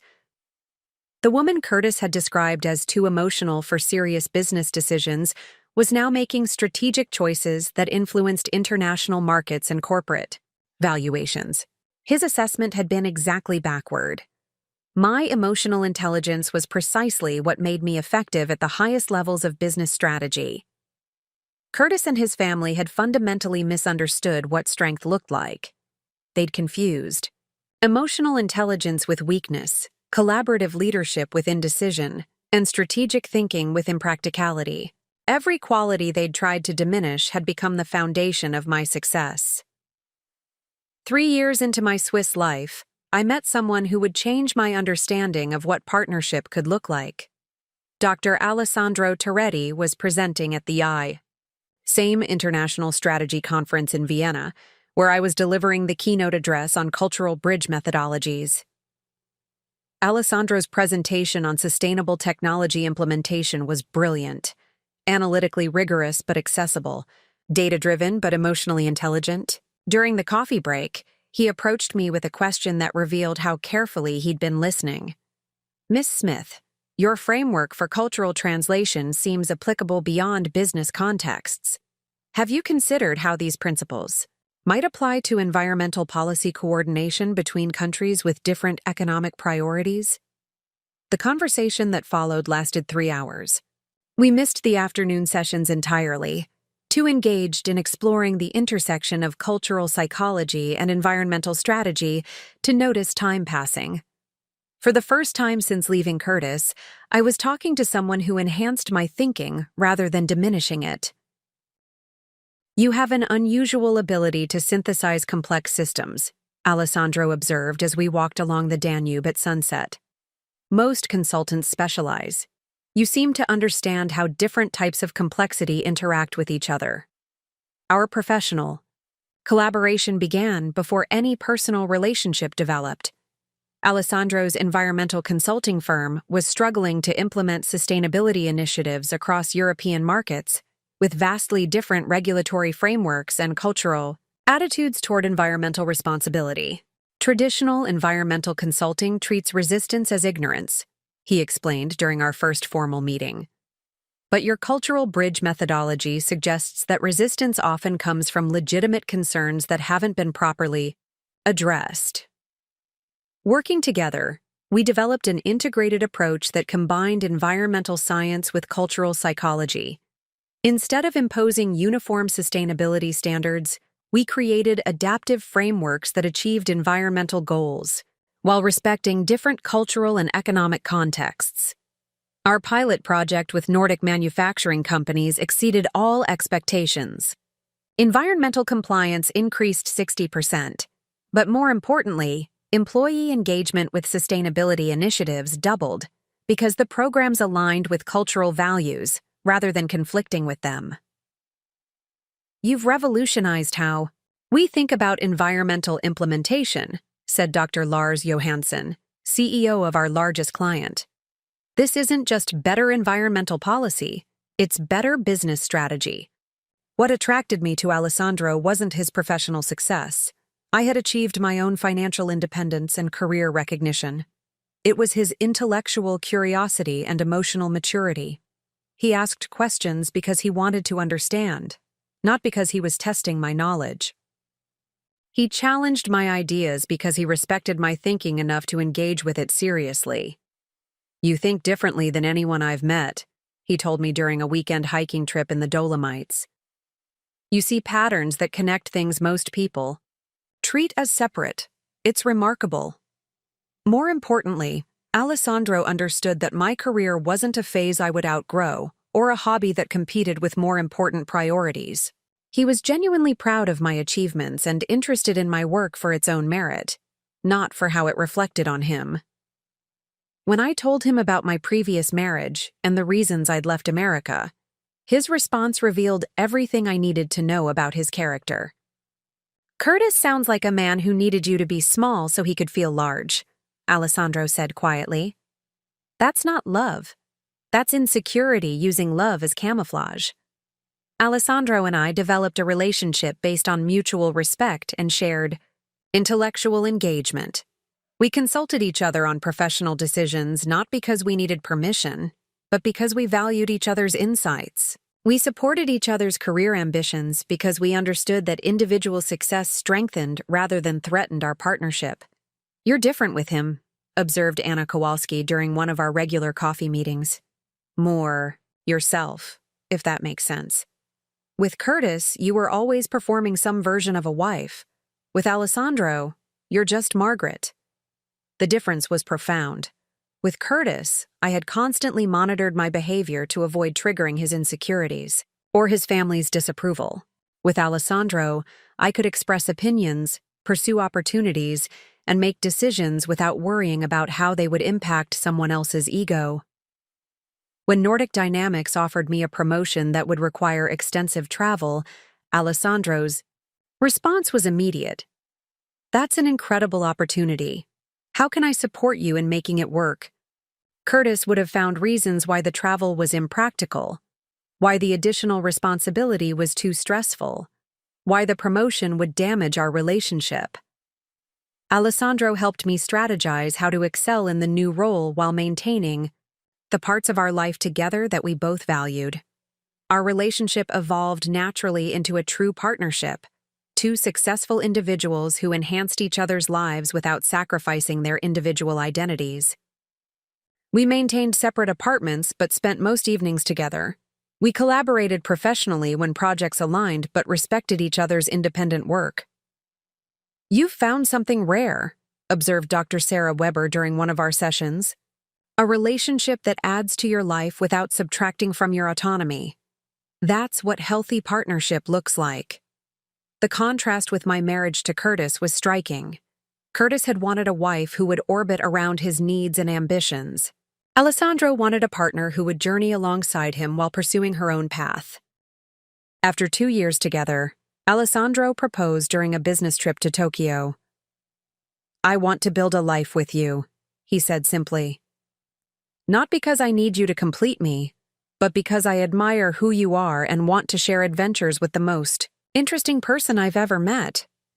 Yes, I replied without hesitation. But I want to keep my name. He laughed. Margaret Smith is a powerful brand. Why would you change it? The wedding was small and elegant, a ceremony in the mountains above Zurich with friends who celebrated our partnership as equals. No family politics, no traditional gender expectations, no performance of roles we didn't genuinely want to play. Standing. At the altar, exchanging vows with someone who truly saw and valued me, I thought about the woman who had stood in a thunderstorm 4 years earlier. She could never have imagined that her worst moment would lead to her best life. Curtis had been right about one thing. Marriage did change me, but not in the way he'd intended. With Alessandro, I discovered what it meant to be truly known by another, person. He understood my ambitions, respected my independence, and celebrated my successes without feeling diminished by them. Our relationship was built on genuine partnership rather than traditional gender roles or power dynamics. The life we built together was everything I'd never known I wanted: professionally fulfilling, emotionally satisfying, and completely authentic. We traveled for business and pleasure, collaborated on projects that combined our expertise, and maintained individual friendships and interests that enriched rather than threatened our partnership. Most importantly, Alessandro never tried to change me or manage my choices. He had fallen in love with Margaret Smith, the successful, independent, intellectually curious woman I had become, not with some diminished version he thought I should be. This was what partnership looked like when both people were whole, complete, individuals who chose to share their lives rather than trying to complete each other.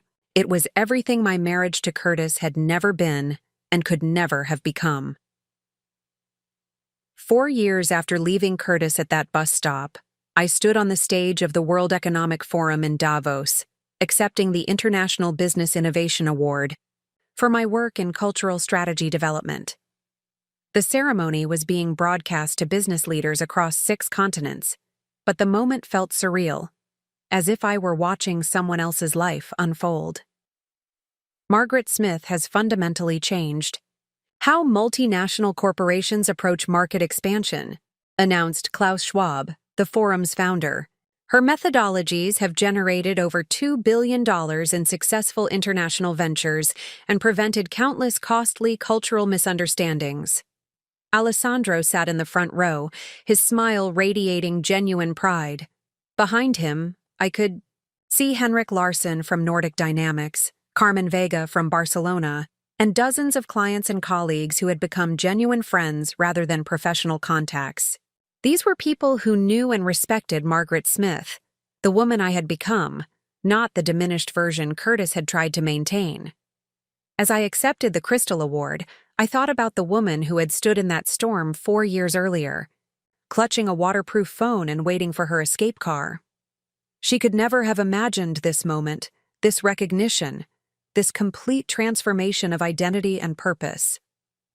The success of my cultural strategy framework led to a feature profile in Fortune magazine titled "The American Who Conquered European Business." The article traced my professional evolution from freelance designer to international strategy consultant, positioning me as an example of successful reinvention in the global economy. Smith represents a new type of business leader, the article concluded. One who succeeds through synthesis rather than specialization, through cultural intelligence rather than technical dominance. Her success suggests that the future of international business belongs to those who can bridge differences rather than impose uniformity. The article's publication triggered a flood of speaking invitations, consulting requests, and collaboration proposals. Universities wanted me to develop curriculum for international business programs. Governments sought my advice on economic cooperation strategies. Venture capital firms requested my analysis of cross-cultural market opportunities. More personally satisfying was the response from other women who had read about my transformation. Hundreds of emails arrived from women trapped in diminishing relationships, seeking advice about escaping situations that mirrored my former life. Many had discovered the article through online searches about divorce, financial independence, or starting over in midlife.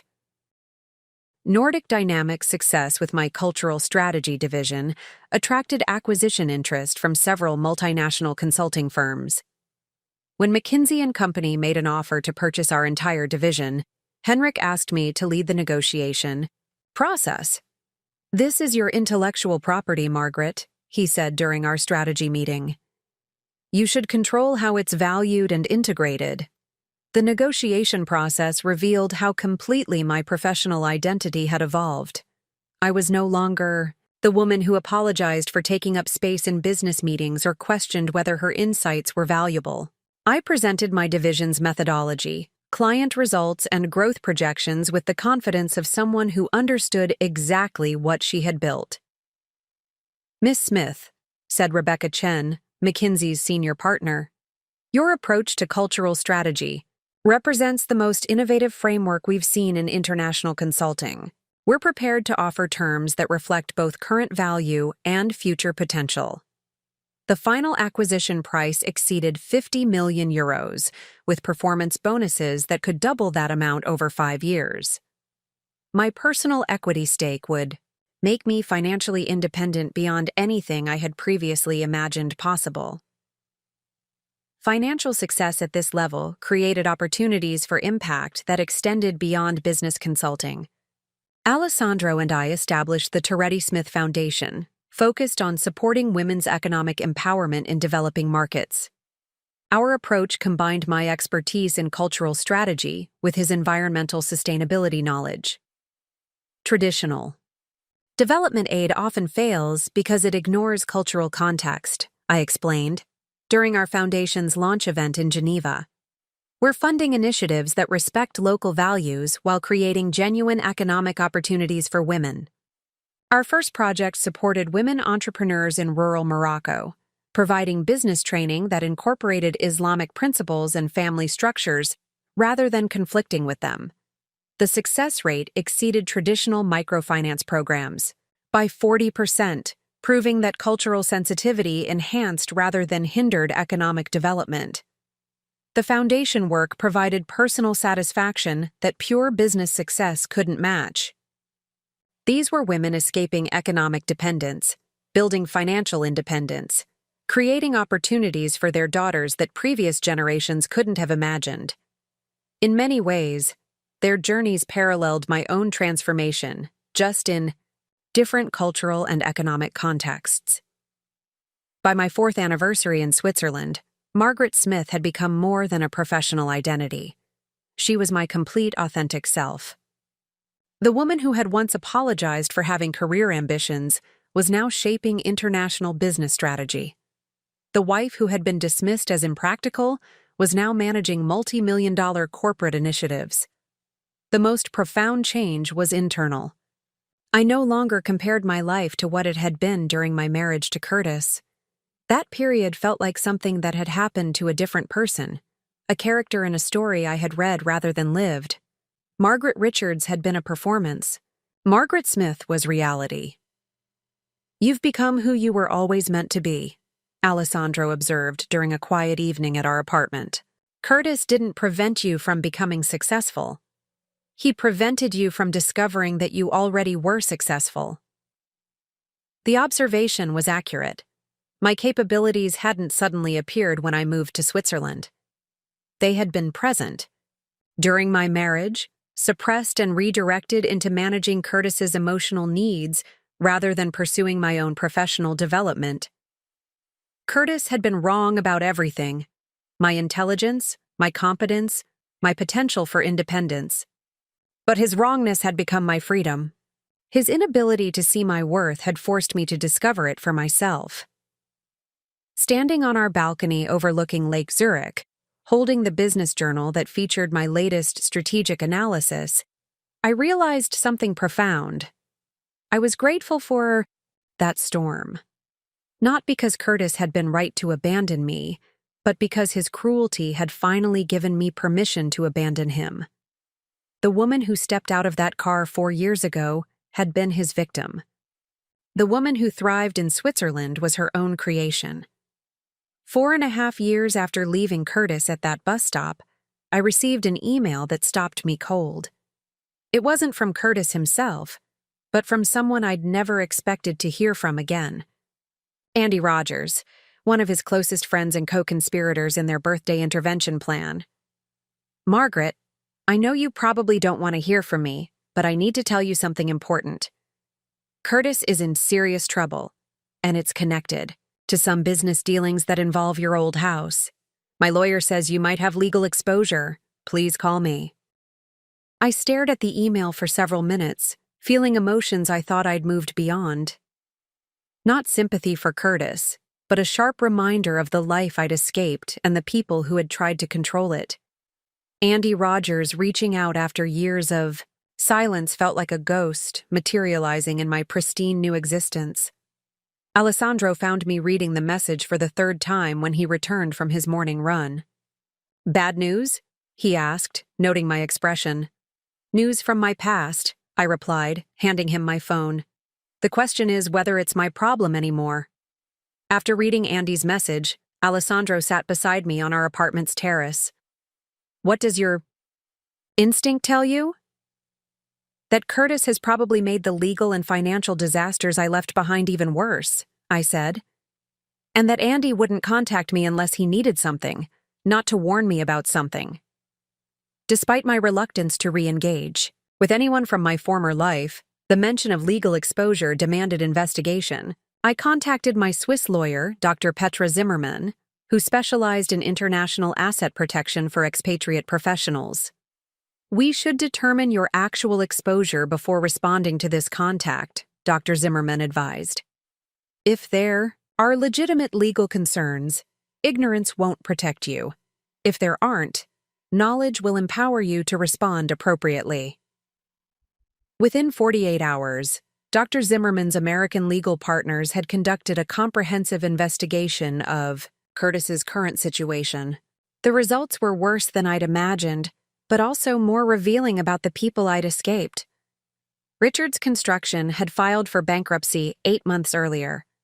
The house Curtis and I had shared, which should have been sold as part of our divorce settlement, had been lost to foreclosure. But the most disturbing discovery was that Curtis had been forging my signature on documents for years, including business loans and tax filings that created potential liability under my maiden name. "He's been using your identity to avoid responsibility for debts incurred after your divorce," Dr. Zimmermann explained. "The forgeries are obvious to forensic analysis, but dealing with them will require active legal intervention." Armed with complete information about Curtis's misconduct, I decided to respond to Andy Rogers, but on my terms, with full legal protection and clear objectives. Dr. Zimmermann arranged for the call to be recorded and participated as my legal representative. "Andy," I said when he answered, "I received your email. Before we discuss Curtis's situation, I need you to understand that any conversation we have is being documented for legal purposes." There was a long pause. "Margaret, I just thought you should know—" "Andy, let me be clear about something," I interrupted.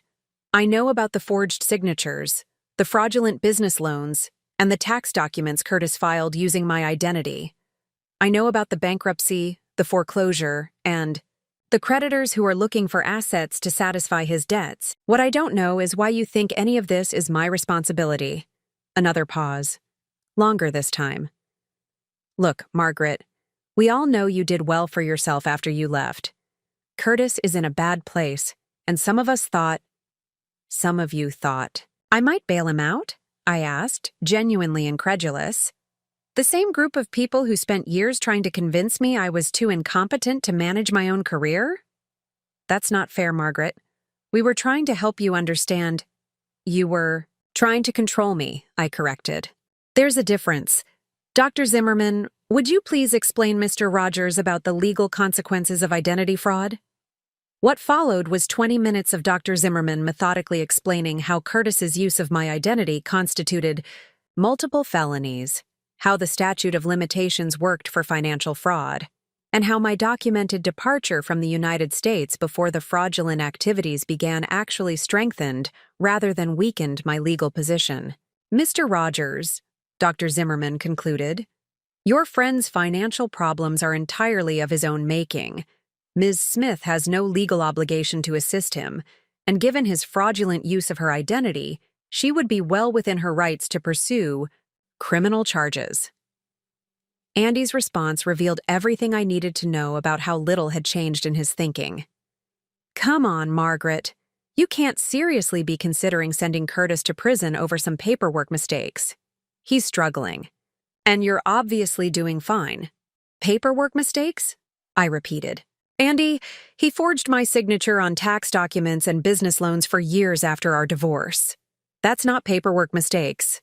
That's identity theft and fraud." "But you don't need the money," Andy continued, as if my financial independence somehow obligated me to cover Curtis's criminal behavior. You're successful now. This would destroy him. The conversation crystallized everything I'd learned about these people during my marriage and confirmed why leaving had been necessary rather than optional.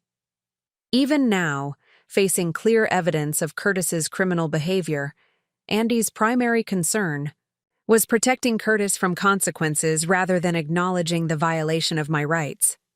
Andy, I said finally, I want you to listen very carefully to what I'm about to tell you.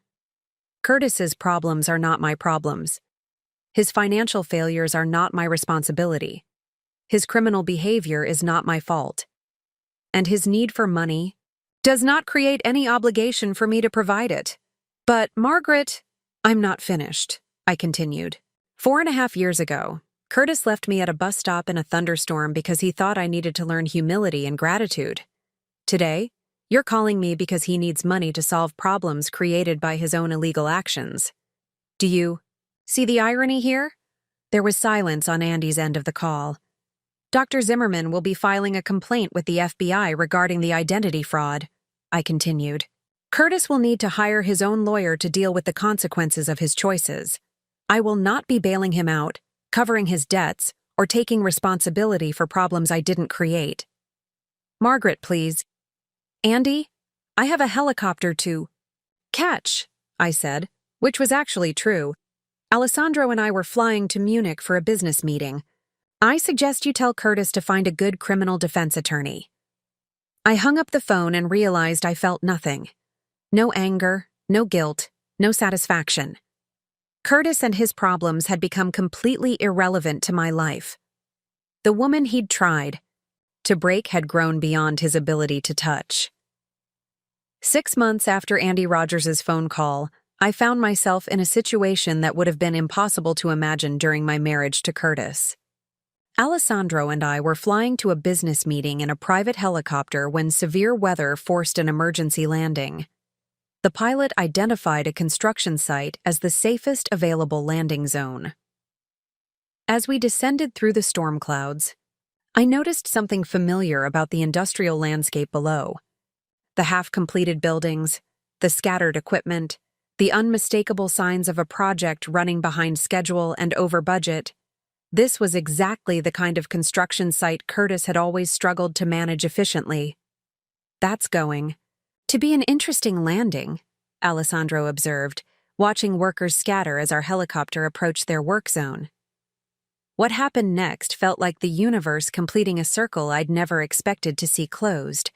As we touched down, I saw him, Curtis Richards, wearing a hard hat and high-visibility vest, standing among a group of workers who were pointing up at our helicopter with expressions of curiosity and confusion.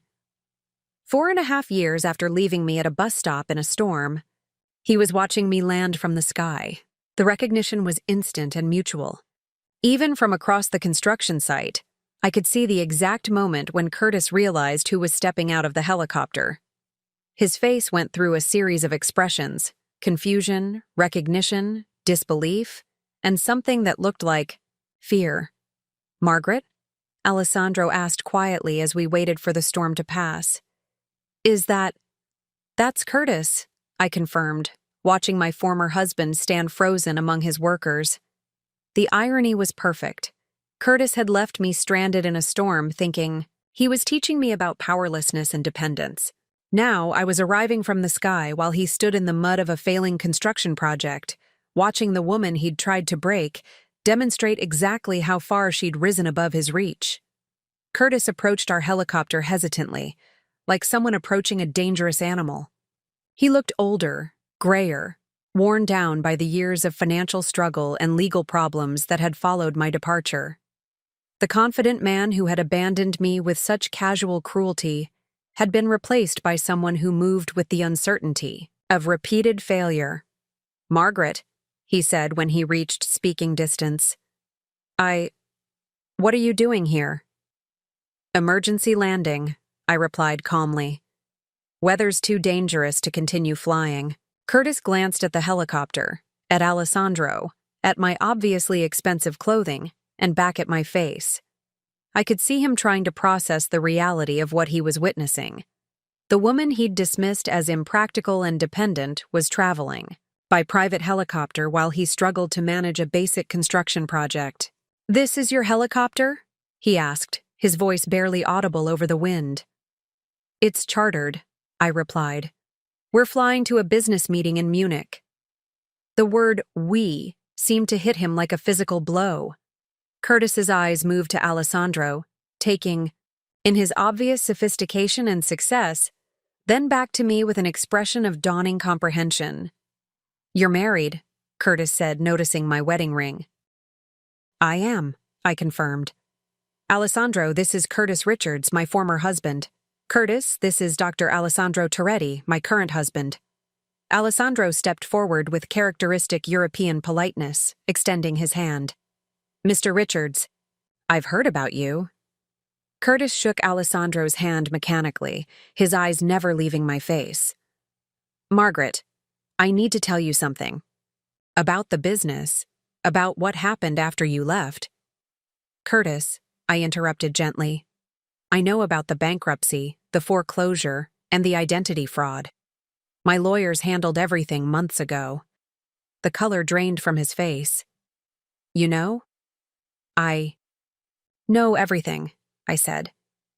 "And I want you to understand something important.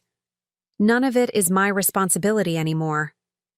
Standing in that storm, facing the man who had tried to break my spirit, I realized that I felt nothing. No anger, no satisfaction, no desire for revenge. Curtis had become completely irrelevant to my life, a character from a story I'd moved beyond. "I don't understand," Curtis said, his voice carrying the confusion of someone whose worldview had been fundamentally challenged. Where did you...